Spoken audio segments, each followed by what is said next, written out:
It's Mahjong time, duelists. I, Hell Gear, am bringing you my Tenpai Dragon deck profile. Cheapest deck in the room of the meta with only one super expensive card. And if you don't have it, don't feel bad. The reprint's on its way.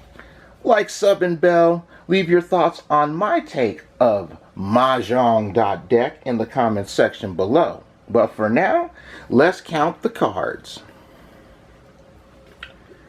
As always, we got to begin with the triple threat of Tenpai Dragon Pydra. Little fun fact here. The three Tenpai Dragons we currently have in this deck are all based off of the three dragon tiles in Mahjong. And all three of our Mahjong tile dragons share a battle phase quick synchro effect that you can do once per turn. In addition to that, Pydra, the white dragon tile, can either rota or set a Sangen spell from deck to hand. We don't have the trap card that works with this effect. We'll get that in the next set. But for now, you have two spells to bring it out. To bring out on its summon. In addition to this, Pydra makes it so that battle damage involving your fire dragons gets blocked. Next up is the red dragon tile, Chundra. Some of you might know the red dragon tile because it's an emoji in your phone, and it looks like that. That is the red dragon tile. Chundra is the natural tuner of this deck that can special summon itself from your hand once per turn if you control a fire dragon monster. Also, when a monster battles, it can Stratos a different level 4 or lower fire dragon monster. So you can use it after something swings to bring Pydra back out, or you can bust out with the green dragon tile, Pydra.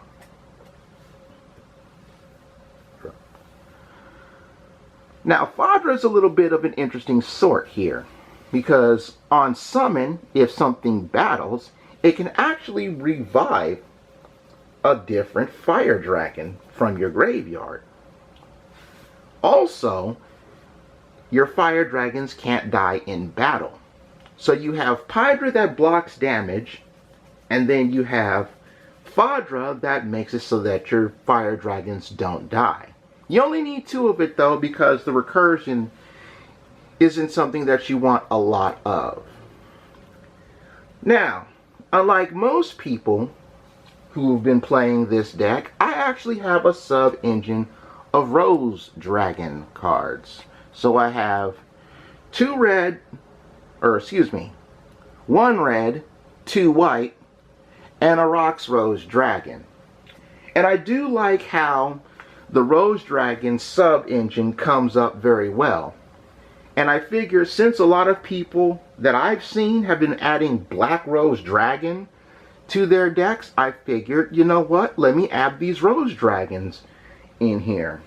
We all know how good the red and Rocks Rose Dragons are, but keep in mind, since Chundra is a dragon tuner monster, you'll be able to special summon the white Rose Dragon from your hand to further extend your plays. That's all for the main monsters. The rest of the monsters in here are hand traps of choice. So I have two Ash, two Ghost Ogres. Look at that, I got both of the art here. And yes, I got the Feedy Ash Blossom for all you freaks. Two Ghost Bell, and of course, two copies of the 3-rack Crack Rock. Because, yeah. Spell game. A lot of people side deck Heatwave, but I actually main deck it.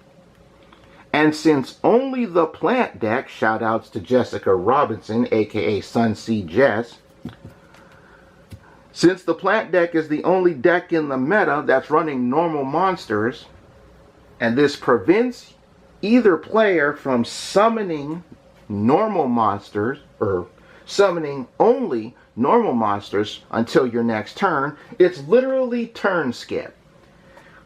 The effect monster deck only decks finally getting their just comeuppance. Now for the field spell engine. First and foremost, the Mahjong field spell. This thing acts like miscellaneous source for your fire dragons in main phase 1. It can also rota a Tenpai dragon from your deck to your hand, then you discard a card once per turn. And if this field spell is destroyed in the battle phase, you can double a Dragon Synchro monster's attack that you control. In addition to this, I also play a set rotation and a pseudo space. So what was my thinking on this part? To those who don't know, set rotation lets you take 2 field spells from your deck. You give one to your opponent and you keep one. There's an old saying that says, don't get mad about being stabbed in the back if you hand your opponent the knife. But as Grandma Hill used to say, if you have to hand your opponent a knife, make sure that it looks real, but it's made out of rubber. Pseudo space lets you banish a field spell in your graveyard, and it takes the effects of the banished field spell for the turn. So what's the point of giving pseudo space to your opponent? Exactly. Give them a field spell that they can't use. That way, they don't use that against you.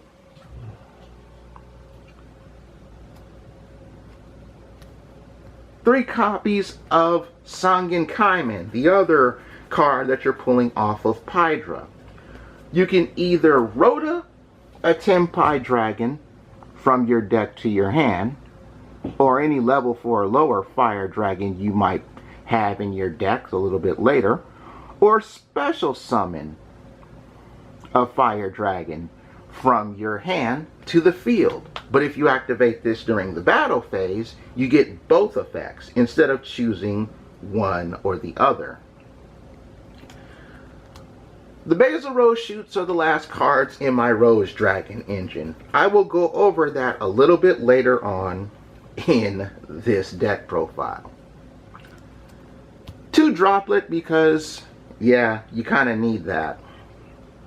And the last spell in the deck, 2 Crossouts because crossing out the 3-rack crack rock known as Nibiru is a beautiful thing.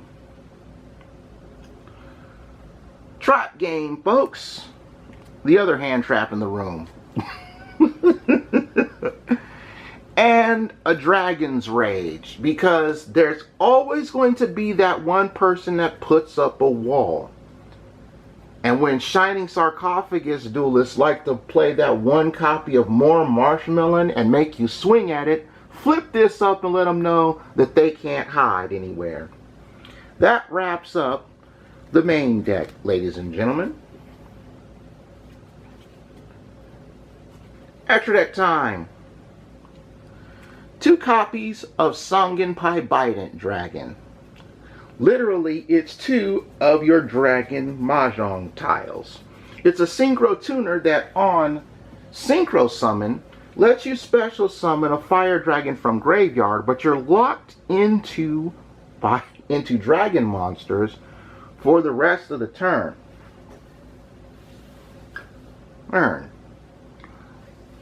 That revival of a dragon is a once per turn effect. It also has a once per duel effect where if 3 or more attacks are declared, you can special summon this card from the grave. You don't use it much, and honestly, I might just lower this to 1. Because I don't really call out the second copy. And then there's all 3 Mahjong Dragon tiles at the same time. This thing shares the same once per duel battle clause as the 2-headed one. But it's also final attack orders to your opponent that forces your opponents to attack your monsters if necessary, and negates their monster effects during the damage step.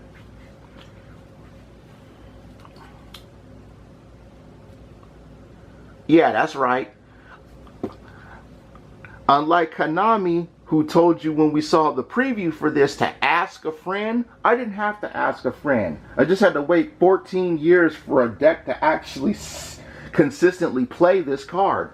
My first edition, ultra rare, lightly played, absolute power force Trident Dragon that can blow up 2 more cards on synchro summon and can swing extra turns depending on how many of those cards you blow up. Yeah, that's beautiful.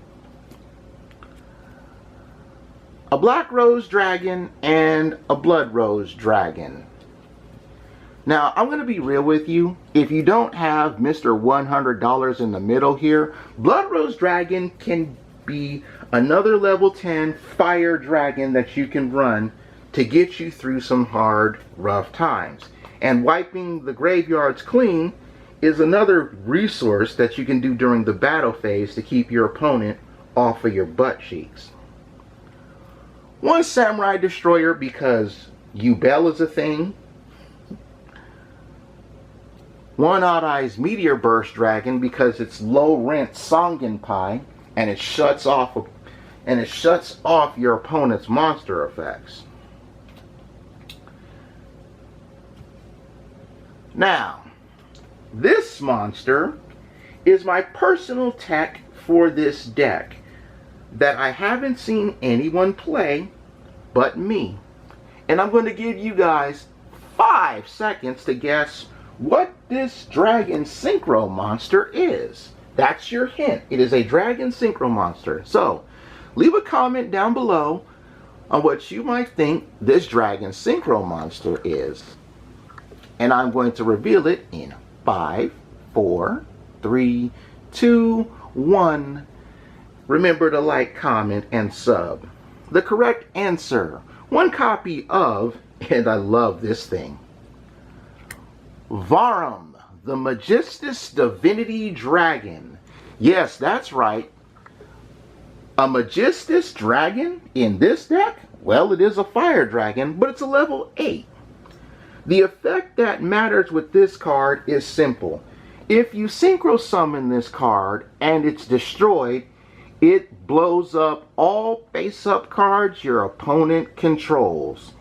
So when they decide to get rid of this baby when they pop it or they kill it in battle, the punish is simply to nuke their face-up board and put them down on the clapback.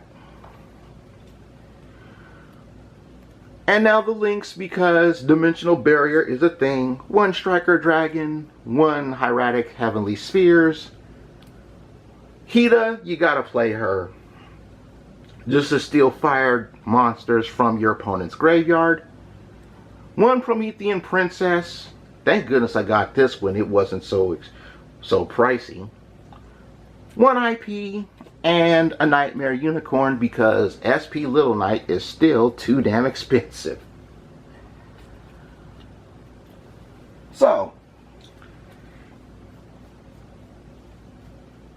everybody knows about the play where you deal 30-something thousand damage with our Tenpai Dragon tiles. Everybody knows this play. You've seen it done by so many people. My advice to you guys is this. If these 3 dragons can clear your opponent's board of monsters, do yourself a favor once you have the field spell out. Just pull this out, blow up the field spell, and you now have a 6,000 attack point dragon that can swing at your opponent twice and deal 12 racks of damage. Don't let your hubris go to your head because you want to do the 37,000. Do enough damage to put your opponent away and go to the next game.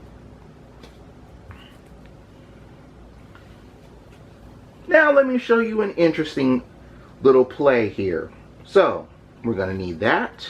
We're going to need this. And we're going to need our engine. So, biggest issue I see with this deck is folks don't know how to go first. So, this is one of the things that I like to do. First and foremost, field spell active. Once that's active, normal summon Pydra. Pydra will get you a copy of your Sangen Kaimei. Because you have a fire dragon on field, you can special summon your Chundra front hand. Again, because Chundra is a dragon tuner, you can special summon your White Rose dragon from your hand. You'll send these two to the grave, and most people will think, okay, he put up another body, he's going to go into Hieratic Seal of Heavenly Spheres. No. That's where you summon Varum out to the field. Now, you have this and your Sangen Kaimen ready to go for a future turn. You could set it down, or you can keep it in your hand for the clapback. Your opponents are going to out Pydra so they can do damage to you, and then once Varum is off the board, that's when you'll use its effect on its death. Since you synchro summoned this, you'll nuke your opponent's face-up cards. And if they don't go after Pydra first and decide to go after Varum first, they literally leave Pydra on your board, and then after you draw your card, you can go into battle, flip up Kaimei, then you can add Fadra from deck to hand, then summon Fadra, and then go for the clapping of cheeks. I'm really looking forward to seeing the upgrades to this deck later on when they come out. But leave your thoughts on my take of this build in the comments section below. But for now, I take my cards to the box because I'm done. Bye-bye, everybody.